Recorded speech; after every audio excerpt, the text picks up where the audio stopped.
ქართველო ერო, შენ ვერ აგიმტერი დაგესხა, მისი მიზანია დაგიბროს, თავისუფლება წაგართვას, მონაგარხადოს.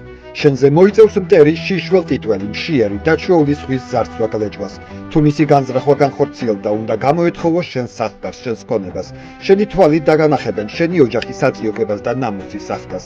ქართველო ერო, შენ ბევრი განსაცდელი გინახავს. მრავალ საუკუნეთა განმავლობაში შენ არაერთხელ შეხვედრი ხარ მტერს, მაგრამ ასეთი მდაბალი და უნამუსო მტერი შენ ჯერ არ ჰყოლია.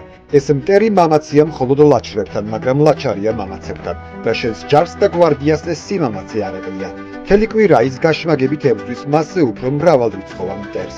ქართველო ერო, შენი ვალია გვერდში ამოუდგე ქვეყნის დამცველებს. შენ უნდა დაეხმარო და გაამხნევო ის, ვინც თავის სიცოცხლის გაწირვით შენს სიცოცხლეს განიჭებს, შენს მშვიდობიან შრომას იცავს, შენს მიწა-წყალს გარშემო ფოლადის სალტე დარტყია. დამფუძნებელი კრების მიმართვა გაზეთ საქართველოს ფურცლებიდან 1921 წლის 19 თებერვალს, საქართველოს გასაბჭოებამდე ერთი კვირით ადრე.